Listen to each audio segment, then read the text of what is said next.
각 당이 대선 체제를 정비하고 있는 가운데 새누리당과 바른정당이 개헌의 필요성을 다시 꺼내들었습니다. 또 야당은 특검의 압수수색을 거부한 청와대와 협조 요청을 거부하고 있는 황교안 대통령 권한대행에 대한 압박의 수위를 높였습니다. 이런 가운데 더불어민주당 문재인 전 대표 고시학원을 방문하고 바른정당 유승민 의원은 벤처기업을 방문하는 등 대선 주자들의 발걸음도 빨라지고 있습니다. 국회로 가보겠습니다. 조태영 기자. 네, 국회입니다. 자, 여야 살펴볼 텐데요. 이 여권은 개헌을 다시 강조했고요. 야권은 청와대에 대한 비판 이어갔죠.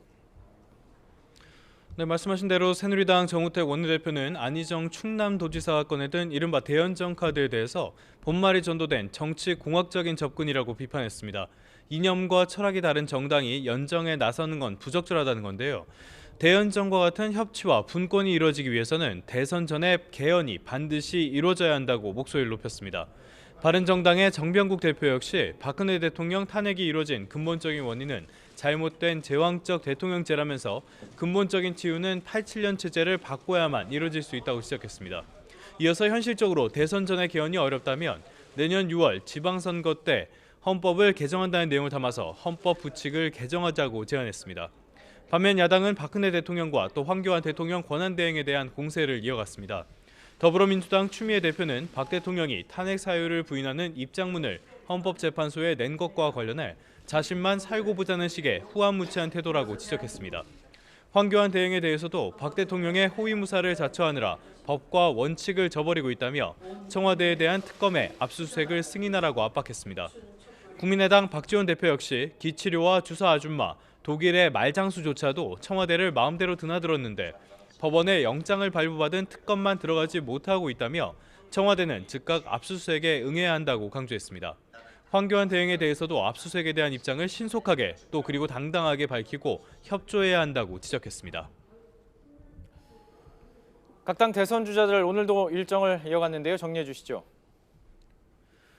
네, 먼저 더불어민주당 문재인 전 대표는 오늘 오후에 서울 노량진에 있는 한 고시학원을 방문할 예정입니다. 이곳에서 공무원 시험을 준비하는 학생을 상대로 특강에 나설 예정인데요. 공공부문의 일자리를 늘려 국민의 안전과 의료, 교육 등을 정부가 책임져야 한다고 강조할 예정입니다. 이른바 대연정 제안으로 대선 경쟁자들의 공격에 직면한 안희정 충남도지사는 도청에서 일하는 대학생 아르바이트 직원과 함께 점심을 먹으면서 고충을 듣고 있습니다. 이어서 오후에는 도의회의 임시회에 참석할 예정입니다. 최근 지지율 하락세를 면치 못하고 있는 이재명 성남시장은 대구와 경남을 방문합니다. 두 지역에서 잇따라 기자 간담회를 연 뒤에 저녁에는 대구 동성 아트홀에서 청년을 대상으로 한 강연을 진행할 예정이고 국민의당 안철수 전 대표도 경남을 찾아서 지역위원장 등과 간담회를 진행합니다. 청년 창업을 장려하는 제도와 정책을 만들겠다는 공약을 발표한 바른정당의 유승민 의원은 신생벤처기업인 이놈들 연구소를 방문했고 정의당 심상정 대표는 조금 전에 국회 기자회견을 통해 현재 평균 230만 원 수준인 노동자 월급을 300만 원 수준까지 올리겠다는 공약을 발표하기도 했습니다. 남경필 경기도지사는 경기도에서 통일 토크쇼 등을 진행할 계획입니다. 이런 가운데 새누리당에서는 원유철 의원이 오늘 오전에 대선 출마를 공식 선언했고 안상수 의원도 잠시 뒤에 진행하는 출판 기념회를 통해 사실상의 대선 도전 의사를 밝힐 예정입니다. 오늘 교섭단체 대표 연설 국민의당 차례였죠. 안철수 전 대표가 진행을 했다고요. 네, 그렇습니다. 이 전직 당 대표이자 대선 주자인 안 전 대표가 진행을 했는데요. 이렇게 전직 당 대표가 교섭단체 대표 연설을 진행하는 건 상당히 이례적인 일입니다. 사실상 안 전 대표의 대선 공약을 발표하는 그런 자리가 되는 분위기였습니다. 안 전 대표는 이 자리에서 대한민국의 위기를 극복하기 위해 교육과 과학기술혁명, 산업구조개혁을 이뤄내야 한다고 밝혔습니다.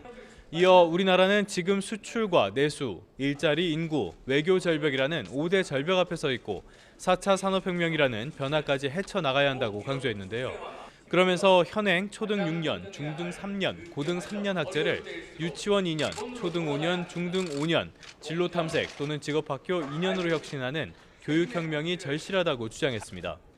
또 각 부처에 흩어져 있는 연구개발 사업을 한데 모아서 한 부처에서 통합 관리하고 국방 연구개발을 통한 자강 안보를 실시해야 한다고 강조했습니다. 또 그동안 도입을 주장해왔던 대선 결선 투표제에 대해서는 위헌 가능성이 있다고 해도 일단 국회에서 처리한 뒤 헌법재판소에 해석을 의뢰하자고 제안했습니다. 지금까지 국회에서 YTN 조태현입니다.